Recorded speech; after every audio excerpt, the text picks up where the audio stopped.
আসসালামু আলাইকুম। প্রিয় দর্শক, অন্য মঞ্চের আলাপ চাইতায় আপনাদের সকলকে আমন্ত্রণ জানাচ্ছি।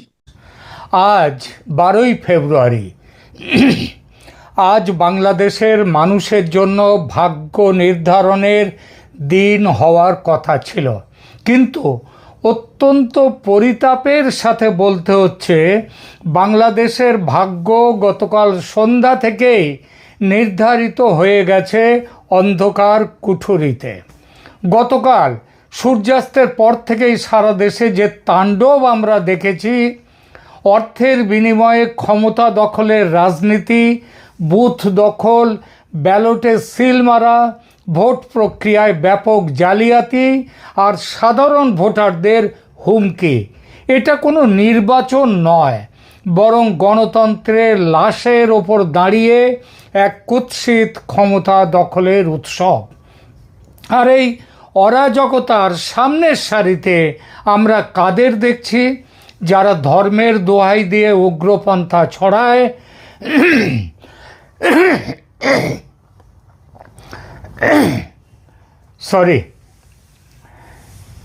যারা ধর্মের দোহাই দিয়ে উগ্রপন্থা ছড়ায়, যারা সাধারণ মানুষের অন্ধ ধর্ম বিশ্বাসকে কাজে লাগিয়ে বেহেশতের টোপ দিয়ে ভোট পাওয়ার রাজনীতি করছে, সেই জামায়াতে ইসলামী নামক দলটি। তারা আবারও প্রমাণ করেছে তাদের ডিকশনারিতে সত্যিকারের জনগণের ভালো বলে কিছু নেই, আছে কেবল ভাঁওতাবাজি, মিথ্যা প্রতিশ্রুতি এবং যে কোনো পথে ক্ষমতা দখল করা। কেন আজ এই পরিস্থিতি? কারণ উগ্রপন্থী ও সন্ত্রাসী রাজনীতির যে বিষবৃক্ষ শেখ হাসিনার পতনের পর থেকে বপন হয়েছে দেশকে মধ্যযুগের অন্ধকারে নিয়ে যাওয়ার যে চেষ্টা শুরু করেছে জামায়াতে ইসলামী, তা আজ বাংলাদেশের সীমানা ছাড়িয়ে আন্তর্জাতিক উদ্বেগের কারণ হয়ে দাঁড়িয়েছে। ভারত এবং আমেরিকা, এই দুই পরাশক্তি স্পষ্ট ভাষায় বুঝিয়ে দিয়েছে যে তারা বাংলাদেশে কোনোভাবেই উগ্রপন্থা বা তালিবানি স্টাইলের রাজনীতি বরদাস্ত করবে না। তারা চেয়েছিল বাংলাদেশে একটি free, fair and inclusive election, যেখানে সব দলের অংশগ্রহণ থাকবে। ভারত তার সীমান্তে স্থিতিশীলতা চায়, এই উপমহাদেশের জীবনযাত্রার উন্নতি ঘটাতে চায়, মৌলবাদী সন্ত্রাসের হাত থেকে শুধু নিজে বাঁচা নয়, বাংলাদেশকেও বাঁচাতে চায়। আর আমেরিকা চায় এই অঞ্চলে তার কৌশলগত আধিপত্য, চীনের আধিপত্য হ্রাস করা। এই দুটো দেশই জানে জামাত যদি প্রত্যক্ষভাবে বা পরোক্ষভাবেও ক্ষমতার অংশীদার হয়, তবে এই পুরো অঞ্চল আগ্নেয়গিরির মুখে পড়বে। তাই পর্দার আড়ালের খবর এটাই, পরাশক্তিগুলো বিএনপিকে ক্ষমতায় চাইছে এই নির্বাচনে। আমার চ্যানেলে এই সম্ভাবনার কথা আগেও বলেছি, তবু মাঝে মাঝে অন্য রকমের কিছু খবর এসে গুলিয়ে দিয়েছে এই সহজ লাইনটা। আপনাদের হয়তো মনে আছে, মাত্র কয়েকদিন আগে আমেরিকার ওয়াশিংটন পোস্ট খবর দিয়েছিল আমেরিকা নাকি জামায়াতে ইসলামীকে ক্ষমতায় দেখতে চায়। আপনারা দেখেছেন কিভাবে ঢাকার ব্রিটিশ রাষ্ট্রদূত সারা কুক দিল্লি ছুটে এসেছিলেন ভারত সরকারের থেকে জামাতের পক্ষে সমর্থন চাইতে। ভারত পাত্তা দেয়নি তাকে। ভারত তার আগে থেকেই তার যে নিজের লাইন, সেই লাইনে ঠিক ছিল, কোনোভাবেই জামাতকে সমর্থন নয়, কোনোভাবেই উগ্রবাদী সন্ত্রাসবাদকে সমর্থন নয়। তখন আমেরিকার সঙ্গে ভারতের সম্পর্কে তিক্ততা ছিল, মূলত বাণিজ্য শুল্ক নিয়ে।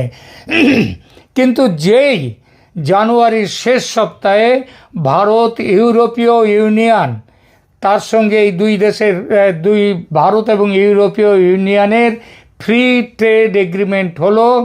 আমেরিকা তখন চাপের রাজনীতি ছেড়ে ভারতের সঙ্গে সম্পর্ক স্বাভাবিক করা শুধু নয়, আরও ঘনিষ্ঠ করে নিল। আর এই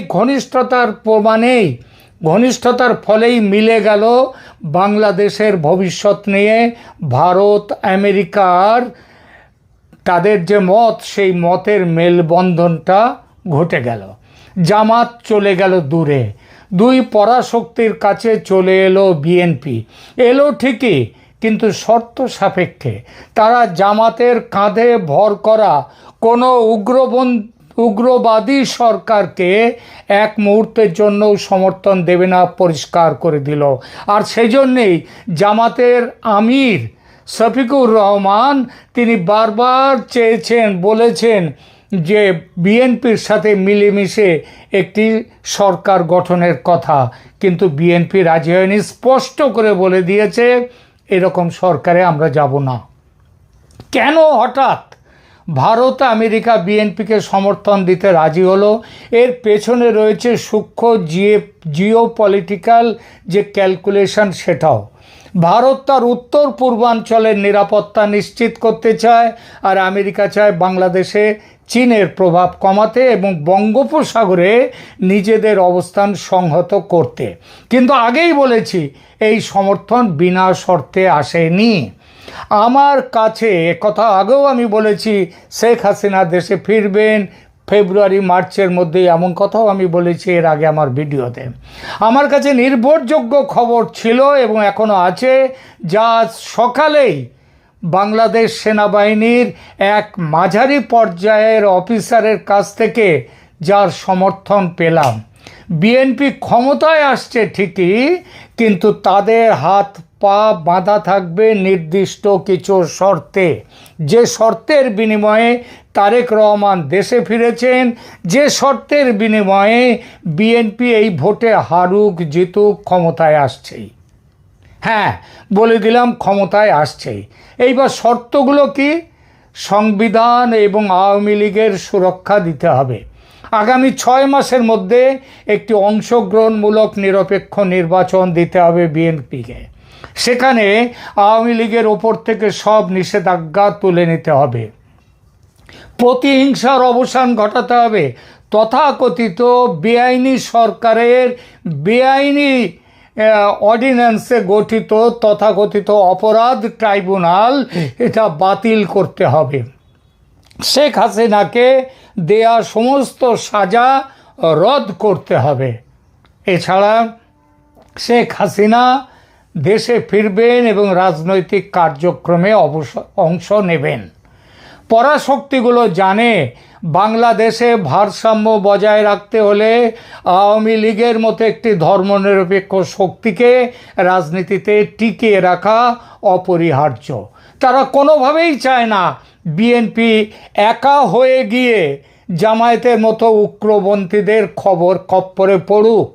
আর বিএনপিও জানে দেশের রাজনীতিতে মূলধারার শক্তি আওয়ামী লীগ না থাকলে, এবং যদি শুধু তাদের প্রতিপক্ষ হিসেবে শুধু জামাত থাকে দেশে, তবে জামাতের উগ্র ধর্মীয় রাজনীতি বিএনপিকে গিলে ফেলতে খুব বেশি দেরি করবে না। গত 18 মাস ধরে সেই গিলে ফেলার রাজনীতি দেখা গেছে। তাই বাঁচার জন্য তাদেরও চাই, বিএনপিরও চাই আওয়ামী লীগকে। বাংলাদেশের রাজনৈতিক ইতিহাস যারা জানেন তাদের বলে বোঝাতে হবে না দেশের ভেতরের ক্ষমতা পরিবর্তনে সেনাবাহিনীর ভূমিকার কথা। শেখ হাসিনার পতন ঘটেছে কোনো গণ অভ্যুত্থানে নয়, পতন হয়েছে সেনা তার পাশ থেকে সরে গিয়েছিল বলে। দুই পরাশক্তির বিএনপিকে সমর্থন দেওয়ার সিদ্ধান্তে সেনা কি চায় তাহলে? এখন তারা কি বিএনপিকে চায়? সেনাবাহিনীর ভেতরের সূত্রগুলোও আজ দিশেহারা ছিল, তবে তারা শেষ অবধি বুঝতে পারছে যে উগ্রপন্থীদের হাতে দেশকে ছেড়ে দিলে আন্তর্জাতিক নিষেধাজ্ঞায় দেশের অর্থনীতি পঙ্গু হয়ে যাবে। তাই দেশপ্রেমিক সেনাবাহিনীও আজ এই সমঝোতার পক্ষে। তারা চায় এমন একটি রাজনৈতিক কাঠামো যেখানে কোনো পক্ষই একচ্ছত্র আধিপত্য বিস্তার করতে পারবে না। উগ্রপন্থী জামাতকে সাইড লাইনে রেখে একটি নিয়ন্ত্রিত গণতন্ত্র প্রতিষ্ঠার এই যে ছক ভারত ও আমেরিকা যৌথভাবে এঁকেছে, তা এখন চূড়ান্ত বাস্তবায়নের পথে। সে নাকি প্রকাশ্যে বলেছে তারা বিএনপিকে স্বীকার করবে? একদমই নয়। তবে কিছু কথা বলতে হয় না, বুঝে নিতে হয়। নির্বাচনের নিরাপত্তা ব্যবস্থা নিয়ে সেনা যে কড়াকড়ি করছে, যেভাবে বিপুল পরিমাণ অর্থসহ জামাত নেতাদের গ্রেপ্তার করছে, যেভাবে দেশের মেইনস্ট্রিম মিডিয়া হঠাৎই ভোল পাল্টে জামাতের সমালোচনায় নেমে পড়েছে, তাতে বোঝা যায় ভেতরে ভেতরে একটা বড় পরিবর্তন ঘটেছে এবং ঘটছে। আজকের এই প্রহসনের নির্বাচন হয়তো কাউকে ক্ষমতায় বসাবে, কিন্তু তা দীর্ঘস্থায়ী হবে কিনা তা নির্ভর করছে এই কঠিন শর্তগুলো পালনের ওপর। কাউকে মানে বিএনপিকে ক্ষমতায় বসাবে, এ কথা তো বলেছি। জামায়াত যে সন্ত্রাসী কায়দায় ভোট ডাকাতি করছে, তা তাদের শেষ মরণ কামড়। বিশ্ব শক্তি তাদের প্রত্যাখ্যান করেছে এবং খুব শীঘ্রই তাদের এই উগ্রপন্থার হিসাব দিতে হবে। গত 18 মাস ধরে দেশে যা করেছে তার হিসাব দিতে হবে। বাংলাদেশের মানুষ অকারণ রক্তক্ষয় চায় না, চায় শান্তি, স্থিতিশীলতা, চায় এমন এক বাংলাদেশ যেখানে শেখ হাসিনা বা বিএনপি যেই থাকুক, উগ্রপন্থার কোনো স্থান হবে না। দেশের মুক্তি সংগ্রামের বিরোধিতা হবে না। মুক্তিযুদ্ধের যে গৌরব, সেই গৌরব অটল থাকবে। দেশের সার্বভৌমত্ব রক্ষা করতে হলে পরাশক্তিদের এই জিওপলিটিক্যাল বাস্তবতাকেও অস্বীকার করার উপায় নেই। এটি রাজধানীর মিরপুর বিশ্ববিদ্যালয় কলেজ ভোট কেন্দ্র, যেটি ঢাকা 14 আসনের অন্তর্গত। আমরা একটু আপনাদেরকে জানাতে চাই যে এই ভোট কেন্দ্রে আসলে সরেজমিনে এখন পর্যন্ত আমরা যে অবস্থা দেখছি, সেখানে কিন্তু একেবারেই শুনশান নীরবতা। অর্থাৎ যেখানে আমরা আপনাদেরকে একটু জানাতে চাই যে দীর্ঘ সারি থাকার কথা, সেখানে কিন্তু ভোট কেন্দ্রের ভেতরে আমরা যে অবস্থা দেখছি, সেখানে কিন্তু বলা যায় যে এক প্রকার অলস সময় কিন্তু পার করছেন পোলিং অফিসাররা। আপনারা থেকে একেবারে পুরো মাঠ থেকে আমরা আপনাদেরকে দেখাতে চাই রাজধানীর মিরপুরে অবস্থিত মিরপুর বিশ্ববিদ্যালয় কলেজ। সেখানে আসলে এটি রাজধানীর অন্যতম ব্যস্ততম একটি এলাকা, যেখানে মূলত ভোট উৎসব হওয়ার কথা ছিল, অথচ চারদিকে কেমন যেন আসলে এক অদ্ভুত নীরবতা পালন করছে। সরকারের পক্ষ থেকে তিনি কিন্তু আসলে প্রধান উপদেষ্টা কথা দিয়েছিলেন যে এবারের নির্বাচন হবে বাংলাদেশের ইতিহাসের একটি শ্রেষ্ঠ নির্বাচন, এবং কিন্তু মাঠের চিত্র কিন্তু আসলে তেমনটা বলছেন। আমরা একটু প্রিয় দর্শক, সাজ্জাদ কাদিরের শুভেচ্ছা নিন। এই মুহূর্তে আপনাদের সামনে কথা বলতে এসেছি আওয়ামী লীগবিহীন নির্বাচন, ব্যালট কারচুপি ও জনশূন্য ভোট কেন্দ্রের অন্তরালে কি, এই প্রসঙ্গটি নিয়ে আপনাদের সামনে কথা বলবো। আপনারা জানেন যে 12 ফেব্রুয়ারি একটা নির্বাচনের আনুষ্ঠানিকতা চলছে, কিন্তু সত্যিকার অর্থে 11 ফেব্রুয়ারি থেকেই ভোট গ্রহণ শুরু হয়ে গেছে আনঅফিসিয়ালি। নানা অনিয়ম, ব্যালট বক্স ভরে ফেলানোর জন্য আগেই ব্যালট পেপারে সিল মারা, এমনকি রেজাল্ট শিটে স্বাক্ষর করা, এগুলো আমরা আগের ভিডিওতেও বলেছি, আপনারা গণমাধ্যমে দেখেছেন। এবং টাকার বস্তা সহ সাম্প্রদায়িক রাজনৈতিক দল জামাতে ইসলামের নেতাদের বিভিন্ন স্থানে ধরা পড়ার কাহিনী আপনারা ইতিমধ্যে দেখেছেন। ভোটটা আসলে একতরফা ভোট হচ্ছে। মূল খেলোয়াড় আওয়ামী লীগ মাঠে নেই, বিএনপি ফাঁকা ফিল্ডে খেলছে, এবং নিশ্চিতভাবে বলা যায় যে জামাত যতই হাইপ তুলুক না কেন, নির্বাচনের আগে বেশ একটা হাইপ তুলেছিল যে তারা ক্ষমতায় যাচ্ছে, কিন্তু না, সত্যিকার অর্থে মাঠের বাস্তবতা হচ্ছে এই একতরফা নির্বাচনে বিএনপি ক্ষমতায় যাচ্ছে, এটা আমরা মোটামুটি ধরে নিতে পারি। বাংলাদেশে আজ এমন এক নির্বাচন হচ্ছে জানিয়ে দেশ ছাড়িয়ে আন্তর্জাতিক অঙ্গনেও চলছে তুমুল আলোচনা সমালোচনা। দেশের অন্যতম প্রধান রাজনৈতিক দল আওয়ামী লীগ ছাড়াই একতরফা এই ভোটে জনমনে এখন একটাই প্রশ্ন, এই নির্বাচনের ফলাফল আদৌ কেউ কি মেনে নেবে? গতকাল থেকে গণমাধ্যমে কিছু চাঞ্চল্যকর তথ্য উঠে আসছে, বিশেষ করে জামাত নেতাদের বিপুল পরিমাণ অর্থসহ আটকের ঘটনা এবং এর পেছনে থাকা রহস্য নিয়ে জনমনে নানা প্রশ্ন উঠেছে। নির্বাচনের স্বচ্ছতা নিশ্চিত করার বদলে আমরা কি দেখলাম? গণমাধ্যম ও সোশ্যাল মিডিয়ায় আসা বিভিন্ন প্রতিবেদন অনুযায়ী ভোটের আগের রাতে অনেক কেন্দ্রে ব্যালট পেপারে সিল মেরে রাখার খবর পাওয়া গেছে। শুধু তাই নয়, ভোট শেষ হওয়ার আগেই রেজাল্ট শিটে প্রিজাইডিং কর্মকর্তার স্বাক্ষরের মতো ভয়াবহ অনিয়ম চোখে পড়েছে। এখন আসি আজকের ভোটার উপস্থিতি বিষয়ে। বিভিন্ন গণমাধ্যমের তথ্য মতে গোপালগঞ্জ সহ দেশের অধিকাংশ কেন্দ্রগুলোতে ভোটারের উপস্থিতি অতি নগণ্য। লাইনে ভোটার নেই, কিন্তু বুথের ভেতরে ভোট কাস্ট হবার খবর পাওয়া যাচ্ছে। যখন দেশের জনগণের বড় একটা অংশ ভোট দিতে আসে না, তখন সেই নির্বাচনের বৈধতা বড় ধরনের চ্যালেঞ্জের মুখে পড়ে। আমরা যে মুহূর্তে এই ভিডিওটা তৈরি করছি, সেই মুহূর্তে বাংলাদেশের বিভিন্ন গণমাধ্যমের জাস্ট আমি একটু শিরোনামগুলো বলি। যুগান্তর বলছে গোপালগঞ্জের ভোট কেন্দ্রে ভোটার উপস্থিতি কম। কম বলতে আমরা বিভিন্ন ভিডিও ফুটেজও দেখলাম যে সেখানে কোনো ভোটারই নেই। যারা ভোট গ্রহণকারী কর্মকর্তা কর্মচারী তারাই শুধু আছেন। প্রথম আলো বলছে সিলেটে 4 ঘন্টায় ভোট পড়েছে 20%। বিবিসি বলছে শান্তিপূর্ণভাবে ভোট চললেও ভোটার উপস্থিতি কম। বাংলাদেশ প্রতিদিন বলছে রাজবাড়ীতে প্রথম 2 ঘন্টায় ভোটার উপস্থিতি 16%। এই যখন অবস্থা, তখন এই নির্বাচন গ্রহণযোগ্যতার প্রশ্নটা খুব বড় করে দেখা দেবে। এটি খুব স্বাভাবিক। একটি সুস্থ গণতন্ত্রের প্রাণ হলো অংশগ্রহণমূলক নির্বাচন। কিন্তু যখন দেশের প্রধান রাজনৈতিক শক্তি একটি নির্বাচন প্রক্রিয়ার বাইরে থাকে, তখন সেই নির্বাচন প্রতিযোগিতামূলক থাকে না। সমালোচকরা বলছেন এটি একটি একতরফা আয়োজন, যা ভোটারদের মনে আস্থার সংকট তৈরি করেছে। আপনি এর বাইরেও বাংলাদেশের গণমাধ্যমের ভাষা যদি দেখেন, আজকে সকাল থেকে এই বাংলাদেশের গণমাধ্যমের ভাষা খেয়াল করে দেখলাম। গণমাধ্যমের ভাষা বলছে, গণমাধ্যম কর্মীরা বলছে যে নিষিদ্ধ আওয়ামী লীগ বাদে সব দল অংশগ্রহণ করেছে। আমার প্রশ্ন, সব দল কারা?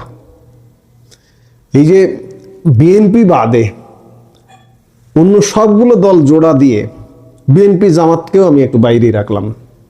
বিএনপি জামাতের বাইরে অন্য সবগুলো 51টা দল নির্বাচনে অংশগ্রহণ করেছে বলা হচ্ছে। এই 49টা দল এক জায়গায় করুন তো। 49টা দলের যে জনসমর্থন আছে, আওয়ামী লীগের একটি আসনের যে জনসমর্থন, সেই জনসমর্থন আপনি খুঁজে পাবেন না। আপনি গণমাধ্যমের ভাষায় বলছেন নিষিদ্ধ আওয়ামী লীগ বাদে সব দল নির্বাচনে অংশগ্রহণ করছে, তাই এটি সব দলের অংশগ্রহণমূলক নির্বাচন হচ্ছে। অসম্ভব। এটা মোটেই এক অংশগ্রহণমূলক নির্বাচন নয়, এটা একতরফা নির্বাচন হচ্ছে, একপাক্ষিক নির্বাচন হচ্ছে, এবং এই নির্বাচনের ফলাফলের অপেক্ষা করার আর প্রয়োজন নেই। আমি শুরুতেই বলেছি, জামাত হাইপ তুললেও নির্বাচনী জয়ের বন্দরে যাওয়া সম্ভব না। বিএনপি ক্ষমতায় যাচ্ছে। অন্তর্বর্তী সরকারের দায়িত্ব ছিল যে বাংলাদেশে একটা অন্তর্ভুক্তিমূলক নির্বাচন করার, কিন্তু সেই দায়িত্ব পালন করতে ব্যর্থ হয়েছে। নির্বাচন কমিশনের দায়িত্ব ছিল প্রতিটি ভোটারের নিরাপত্তা ও ভোটাধিকার নিশ্চিত করা, কিন্তু আগের রাতে ব্যালট সিল মারা ও রেজাল্ট শিটে আগাম স্বাক্ষর, এই বিষয়গুলো কি কমিশনের অযোগ্যতা নাকি সদিচ্ছার অভাব? এই প্রশ্নগুলোই এখন সাধারণ মানুষের মনে ঘুরপাক খাচ্ছে। আপনাদের মনে আছে এই রকম বিতর্কিত নির্বাচন আওয়ামী লীগের আমলেও হয়েছে। 14, 18, 24 আওয়ামী লীগের প্রধান নির্বাচন কমিশনাররা কিন্তু এখন জেলে। আজকের প্রধান নির্বাচন কমিশনার নাসির উদ্দিন মনে করছেন যে তিনি কি আগামীকালকে জেলে যাবেন না? আগামী দিনে এই ধরনের বিতর্কিত নির্বাচনের দায়ে তাকেও জেলে যেতে হবে। প্রধান উপদেষ্টাকেও জেলে যেতে হবে, কারণ প্রধান উপদেষ্টা সব মানুষের হয়ে উঠতে পারেননি। এই বিতর্কের আলাপ শেষ করা যাবে না। আমরা গত 1.5 বছর ধরে আলাপ করছি ডক্টর ইউনূস সম্পর্কে, ডক্টর ইউনূসের কর্মকাণ্ড সম্পর্কে। তার মুক্তি নেই, তার পরিষদের মুক্তি নেই, কাঠগড়ায় দাঁড়াতেই হবে। এখন প্রশ্ন হচ্ছে যে কোনো একটা দেশের নির্বাচন, বিশেষ করে আমাদের মতো অনুন্নত উন্নয়নশীল দেশের নির্বাচন, কিন্তু নির্বাচনের স্বীকৃতি কিন্তু বিশ্ববাসীর কাছেও নির্ভর করে। বিনিয়োগ, সাহায্য সহযোগিতা, বিভিন্ন কিছু কিন্তু বিশ্ববাসীর কাছে নির্ভর করে। বিশ্ববাসী কি এই যে নির্বাচনটা হয়ে গেল, এই নির্বাচনটা হবার পরে কি আশ্বস্ত হতে পারবে যে বাংলাদেশ স্টেবল হয়ে গেল, স্থিতিশীল হয়ে গেল? কোনো কারণ নেই, তাদের আশ্বস্ত হবার কোনো কারণ নেই। এখন সবচেয়ে বড় প্রশ্ন হয়ে দেখা দিয়েছে, এই নির্বাচন কি বিশ্ববাসীর নিকট গ্রহণযোগ্যতা পাবে? মার্কিন যুক্তরাষ্ট্র, ইউরোপীয় ইউনিয়ন এবং অন্যান্য আন্তর্জাতিক মানবাধিকার সংস্থাগুলো বাংলাদেশে একটি অংশগ্রহণমূলক ও সুষ্ঠু নির্বাচনের ওপর জোর দিয়েছিল। লক্ষণীয় বিষয়, এই যে নির্বাচনী পর্যবেক্ষক কৌশলে নির্বাচনী পর্যবেক্ষণ থেকে অন্যান্য বিভিন্ন দেশ এসছে, চীন এসছে, পাকিস্তান এসছে, বিভিন্ন সংস্থা কিছু এসছে, ইউরোপের কিছু দুই একটা দেশও এসছে, কিন্তু আমি গতকালকে এটি নিয়ে আলাপ করেছি। অত্যন্ত কৌশলে আমার সবচেয়ে নিকট প্রতিবেশী দেশ, যে দেশটি শেষ পর্যন্ত বলে গেছে যে অন্তর্ভুক্তিমূলক একটি নির্বাচন হতে হবে আওয়ামী লীগ সহ, সেই দেশটি কৌশলে নির্বাচন পর্যবেক্ষণে আসেনি।